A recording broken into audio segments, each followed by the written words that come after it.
অবাক হইনি, হতাশ হইনি। তো আইএসএলের টেন্ডারের যে স্টেটাস নিয়ে একটু আলোচনা করব। আজকে কিছুক্ষণ আগেই একটা অডিও দিয়েছিলাম। তো তারপর আরও অনেকের অনেক বক্তব্য দেখছি, চারিদিকে মরা কান্না শুনছি। আমার পরিচিত এক ইস্টবেঙ্গল ফ্যান আমাকে হোয়াটসঅ্যাপে জিজ্ঞেস করলো, দাদা মানে কেউ তো টেন্ডার তুললো না বা বিড জমা দিল না। টেন্ডার তুলেছে, বিড জমা দেয়নি। তাই আমি বললাম, আমি তো বলেছিলাম যে জমা দেবে না। অনেকে অনেক কথা বলেছিল, আপনারা দেখেছিলেন। অনেকে এফএসডিএলের অনেক ওকালতি করছিল। কিন্তু আমি ব্যাপারটা নিয়ে তো শুরুতেই বলেছিলাম, টেন্ডার প্রক্রিয়া শুরুর আগেই বলেছিলাম। আর অনেকে দেখছি মানে এআইএফএফ কল্যাণকে গালাগাল দিচ্ছে। আমাদের লালটুবাবু খুব গালাগাল দিচ্ছে, বলছে কেন আগে থেকে সই করলো না এফএসডিএলের চুক্তিতে। প্রথমত দেখুন, আগে থেকে সই করে কোনো লাভ হতো না। আপনারা যেটা এটা সমস্যা, মানে আপনারা যাকে ভিলেন করেন তাকে ভিলেন করে দেন। কল্যাণ কাজকর্ম পারেন না, এটা ঠিক। তা বলে প্রত্যেকটা মানে মানে নিষ্ক্রিয়তার জন্য বা একটা কাজ হয়নি তার জন্য আপনারা কল্যাণকে দোষ দেবেন না। যদি আগেও সই করতো, ধরুন এআইএফএফ একটা 15 বছর সই করতো, তো সেই চুক্তিটা ইনভ্যালিড হয়ে যেত। কেন হয়ে যেত ইনভ্যালিড? তার কারণ হচ্ছে যে নতুন যে কনস্টিটিউশনটা এলো, সেই নতুন কনস্টিটিউশনের ভিত্তিতে কিন্তু লিগের মালিকানা থাকতে হবে এআইএফএফের হাতে। আমি দেখলাম আজকে ওই লালটুবাবু মুম্বাই থেকে কী বড়াপাও খেয়েছে জানি না, এফএসডিএল অফিসে গিয়ে উনি এখনও বলে যাচ্ছেন মানে পূর্ণ স্বাধীনতা না পেলে কিন্তু কিচ্ছু করবে না, এফএসডিএল কিচ্ছু করবে না। মানে উনি একদম অসাংবিধানিক কথাবার্তা বলছেন, মানে পূর্ণ স্বাধীনতা দেওয়াটা তার কল্যাণের হাতে নয়। মানে এটা তো কনস্টিটিউশন, আর কনস্টিটিউশনটা কীভাবে হয়েছে যে নতুন যে স্পোর্টস কোড, সেই স্পোর্টস কোডের সাথে অ্যালাইনমেন্ট করতে গিয়ে এই কনস্টিটিউশন এই ব্যাপারগুলো এসছে। প্রমোশন, রেলিগেশন আর যে মালিকানা থাকতে হবে, বলছে পূর্ণ স্বাধীনতা না দিলে কী করে এফএসডিএল থাকবে। আরে ভাই, কল্যাণকে গালাগালি লাভ নেই, এটা নতুন কনস্টিটিউশনের ব্যাপার। তবে দেখলাম এই আমাদের দত্তবাবু আছে না, সুব্রত দত্ত, একটা কথা বললো,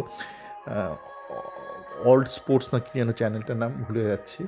বললো তাহলে তো মানে প্রমোশন রেলিগেশন করতে গেলে আইএসএল 1 আইএসএল 2 করতে হবে। হ্যাঁ, আমি যেটা বলেছিলাম আমার একাধিক অডিওতে আমি আগে বলেছিলাম যে ইউরোপের অনেক ছোটো ছোটো দেশ আছে ফুটবলের দিক দিয়ে ছোটো, মানে অস্ট্রিয়া, সুইজারল্যান্ড, যেখানে কিন্তু দুটো টায়ার রয়েছে, এবং দুটো টায়ারের মধ্যে অবশ্যই যে প্রিমিয়াম টায়ার বা টায়ার 1 সেখানে বেশি জৌলুস, টায়ার 2টা একদমই অবহেলিত নয়, এবং যে টিমগুলো থাকে তারা ওই দুটো টায়ারের মধ্যে সীমাবদ্ধ। দেখুন মানে প্রমোশন রেলিগেশন আছে কি নেই ব্যাপারটা এরকম যে কত দূর অবধি আছে, মানে আপনাকে একটা ক্লোজড স্ট্রাকচার বানাতেই হবে। সে এবার ক্লোজ স্ট্রাকচারটা, প্রবলেমটা যেটা আইএসএলে সেটা হচ্ছে সিঙ্গেল লেয়ার, আর অন্যান্য উন্নত দেশ থেকে 5 লেয়ার, 5 কন্ট্রোল লেয়ার, মানে মেনটেন্ড লেয়ার। আমাদের হয়ে গেছে একটাই লেয়ার।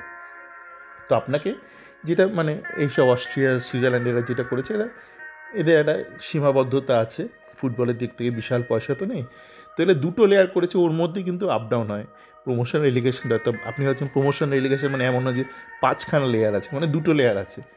তো আপনাকে কিন্তু ভাবতে গেলে ওইভাবেই করতে হবে। এরা যেইভাবে বানিয়েছিল, মানে যে খসড়াটা বা খসড়া না, যে টেন্ডারটা বানিয়েছিল, ওখানে সিঙ্গেল লেয়ার বলেছিল শুধু ওপরের লেয়ারটা দায়িত্ব কে নেবে, কে নেবে, কে নেবে। আরে ভাই, তোকে দায়িত্ব দিয়েছে তো, এখন তো তুই ওনার, তুই দায়িত্বটা নে না। এই কিছু করবো না, কিছু করবো না, একটু নেড়ে দে টাইপ এআইএফএফ হয়ে গেছে। তো যাকে যেটা করা হচ্ছে, মানে অন্তত দুটো লেয়ার আপনার লাগবে। এবার আসে যাক আর খুব একটা গুরুত্বপূর্ণ বিষয় বলি। দেখুন, এই ভারতে যে আইটি যে একটা বুম হলো, মানে এখন না, মানে যখন হয়েছিল তখন তো পশ্চিমবঙ্গ সরকার কম্পিউটার ঢুকতে দেবো না, ঢুকলে সব চাকরি চলে যাবে, এমন একটা ভাব, মানে পশ্চিমবঙ্গে আলাদা করে রাখবে গোটা বিশ্বের থেকে। গোটা বিশ্বের টেকনোলজি বলতে যাচ্ছে যে না, আমি বন্ধ করে রাখবো, আমি জানলা বন্ধ করে রাখবো, সূর্যকে ঢুকতে দেবো না ঘরে। এটা করেছিল, করে বাংলা পিছিয়ে গেছিলো। হ্যাঁ, তো যাকে যেটা হচ্ছে এই যে ভারত যে তখন আইটিতে বা আইটি সার্ভিস বা যাই বলুন সাপোর্ট এতটা উন্নতি করলো, তো তখন কি গোটা দেশ জুড়ে আইটি আইটি আইটি হয়েছিল না? ব্যাঙ্গালোরেই মূলত হয়েছিল। তারপর আপনার আস্তে আস্তে হায়দ্রাবাদ হলো, পুনে হলো, এখন গোটা দেশে, বাংলাতে তো হয়েছে, এখন ভালো কাজ হচ্ছে। হ্যাঁ, বাংলাতেও হচ্ছে, আপনারা যতই বাংলাকে ঘেন্না করুন। আহ, কিন্তু মানে শুরুটা যখন হয়েছিল উত্থান, তখন তো গোটা দেশ জুড়ে উত্থানটা হয়নি, ওই মূলত ওই আপনার এই ব্যাঙ্গালোরকে কেন্দ্র করেই হয়েছিল। ধরুন এখন আপনারা দেখছেন ভারতে অনেকেই যাচ্ছে দুর্গা পুজো দেখার জন্য, অনেক বিদেশিরা যাচ্ছে, কিন্তু এটা ঘটনা, আপনি বাংলাকে যতই যাই চোখে দেখুন না কেন। এবার তারা সেটা করার জন্য যে ভারত সরকারকে যদি দুর্গা পুজোকে কেন্দ্র করে যদি অ্যাট্রাক্ট করতে হবে বিদেশি ট্যুরিস্টকে, গোটা দেশ জুড়ে কি দুর্গা পুজো করার দরকার আছে? না, বাংলা কলকাতাতেই এটা যথেষ্ট। তো সেরকমই এটা আমি বহুবার বলে এসেছি, আমার পরিচিত মহলেও বলেছি, এই জোর করে না গোটা দেশে ফুটবল ফুটবল, এটা কোনো মানে হয় না। একদম হকি, ফিল্ড হকি, আপনার উত্তর ভারতের দিকে যাবেন দেখবেন সবার কাছে একটা হকি স্টিক আছে, মানে সে খেলুক আর না খেলুক, সে হস্টেলেও রেখে দিয়েছে, মারপিট করার জন্য অন্তত একটা আছে। মারপিট করতে গেলে বাড়িতে দেখবেন সবাই একটা হকি স্টিক ঝোলানো, যেমন বাঙালির বাড়িতে যেমন আগে ঘুড়ি টুড়ি থাকতো, ঘুড়ির লাটাই, উত্তরদের দিকে যাবেন সবার ঘরে একটা করে হকি স্টিক আছে, সে ছেলে খেলুক আর না খেলুক অন্তত মারপিট করা, মানে ওদের কালচারের মধ্যে হকিটা আছে। কিন্তু বাঙালির মধ্যে ব্যাপারটা নেই, বাংলাতে যদিও এককালে হকি হতো, কিন্তু ওরকম মানে ইন্টিগ্রেটেড একটা কালচার নেই, কিন্তু বাংলায় যেটা আছে ফুটবলটা আছে।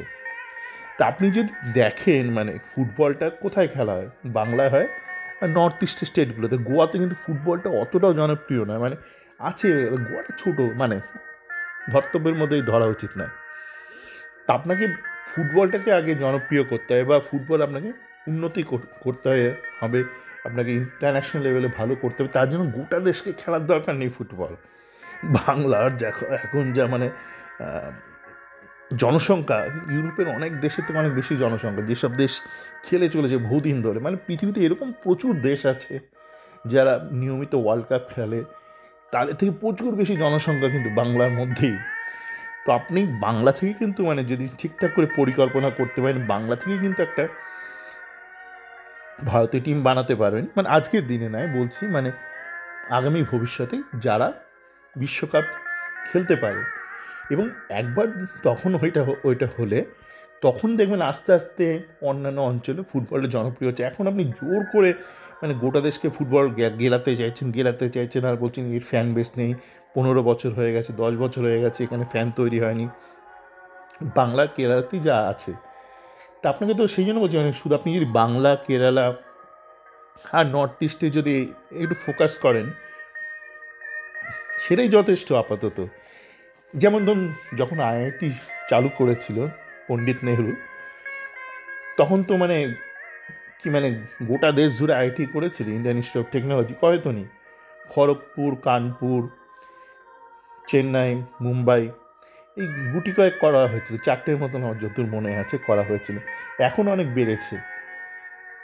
তো সেরকমই মানে আপনার আপনার তো দেখুন আপনার অলিম্পিক স্পোর্টস যেগুলো আছে, বক্সিংয়ে যে ভারত সরকার যে এটা প্যাকেজ দেয়, যে দেখবেন হরিয়ানাকে দেয় বোধহয় একটা দুটো স্টেটকে দেয় ম্যাক্সিমাম, প্রত্যেকটা খেলার জন্য কিছু কিছু সেন্টার অফ এক্সেলেন্স কিছু কিছু স্টেটকে আইডেন্টিফাই করেছে অলিম্পিক স্পোর্টসের ক্ষেত্রে, যে এই স্টেটগুলোতে ফোকাস করবো, রেসলিংয়ের জন্য এই স্টেটটাতে ফোকাস করব, হয় এক বা দুই, মানে খুব সম্ভবত একটা স্টেটকেই ফোকাস করা আছে।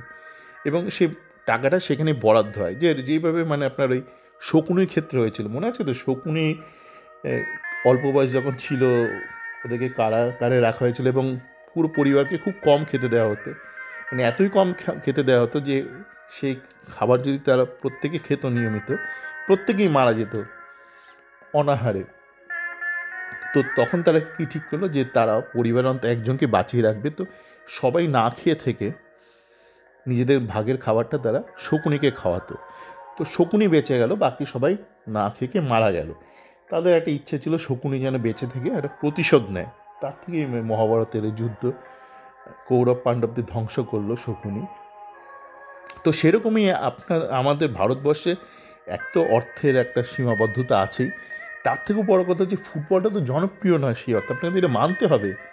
আপনার কাছে জনপ্রিয়, আমার কাছে জনপ্রিয়, বাঙালির কাছে ফুটবল জনপ্রিয়, কিন্তু যাদের ঘরেতে হকি স্টিক ঝুলে থাকে তাদের কাছে তো জনপ্রিয় নয়।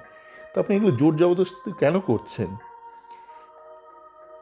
আপনি বাংলাতেই ফোকাস করুন, কেরালায় ফোকাস করুন, নর্থ ইস্টের মণিপুর, মিজোরাম ফোকাস করুন, 4টে স্টেটকে করুন।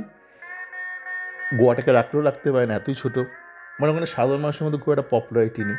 আরে গোয়াকে আমি ধরে নিলাম, এইগুলোর মধ্যে আপনি করুন না। তারপর একটা প্ল্যান করুন যে ঠিক আছে এই স্টেটগুলোতে আমি ফোকাস করবো ফর নেক্সট 10 years। তারপর আমি দেখবো আমার জাতীয় দল কোন দিকে যায়, তারপর দরকার হলে আমি অন্য কোথাও ফোকাস করবো। অনেকে বলছে মানে এমএসডি না হলে কী করে লিগ হয়? ভাই কলকাতা লিগ কী করে হচ্ছে? আইএফএ শিল্ড কী করে হলো? মানে কলকাতা ফুটবল লিগে তো এতগুলো টায়ার আছে, 5টা টায়ার আছে। কলকাতা ফুটবল লিগ তো হতে পারছে না। বলছি এরা এত টাকা দিয়ে টিম করেছে, এরা কোথায় খেলবে? কেন ভাই, ইস্টবেঙ্গল টিম তো আইএফএ শিল্ডে খেলছে, ইস্টবেঙ্গলের তো ভালোই বাজেট, ইস্টবেঙ্গল তো আইএফএ শিল্ডে খেললো, ইস্টবেঙ্গলের ফ্যানরা তো নাকশিট করছে না। ইস্টবেঙ্গল তো কলকাতা ফুটবল লিগেও খেললো, ভালো মাঠ আছে বাংলায়, ইস্টবেঙ্গলের লোকরা তো নাকশিট করছে না। আর ম্যাচ হচ্ছে না, 90 মিনিটের ম্যাচ। এত মানে মানে এফএসডিএল মানে শুধু যে এআইএফএফকে পোষা কুকুর বানিয়ে রেখেছেন তা নয়, প্রচুর সাংবাদিক, সাধারণ ফ্যানদেরকেও একদম নিরেট মূর্খ বানিয়ে ফেলেছে গোটা গত 10 বছর ধরে। তারা মানে ভাবতে পারছে না মানে এফএসডিএল না থাকলে কি হবে। অনেক আছে না মানে সুগার ড্যাডি টাইপ, সুগার মামি টাইপ, এরকম অনেকে আছে। সুগার ড্যাডি না থাকলে আমার কি হবে, আমার কি হবে, এত ফুটানি আমার কোথায় যাবে? কিসের দরকার তো ফুটানি? কিছুই তো নেই ভারতের ফুটবলের।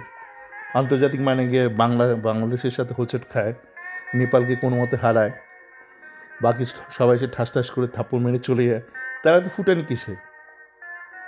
মানে এফএসডিএল যদি না দেখায়, স্টার স্পোর্টস না দেখায়, তারা কি খেলবে না? কেন ইস্টবেঙ্গল খেলছে না? আইএফএ শিল্ড খেললো না? কলকাতা ফুটবল লিগ খেলছে না ইস্টবেঙ্গল? যথেষ্ট ফালতু কথাবার্তা। আসলে ভালো তো মানে যে এই জন্য বলছিলাম যেটা দরকার কলকাতা ফুটবল লিগ আগে যখন ন্যাশনাল ফুটবল লিগ মানে ভারত যখন রমরমা ছিল আন্তর্জাতিক মঞ্চে, তখন তো ন্যাশনাল লিগও ছিল না। কলকাতা ফুটবল লিগও তো আর বিভিন্ন ছোটো ছোটো টুর্নামেন্ট হতো, তো তখন তো ভারত ভালো মানে খেলাধুলো করতো। এই ন্যাশনাল ফুটবল লিগ করতে গিয়েই তো ঝামেলাটা শুরু হলো। জোর করে একটা গোটা দেশকে ফুটবল খেলাবে যেখানে গোটা দেশ প্রস্তুত নয়। চলে, ভালো থাকবেন।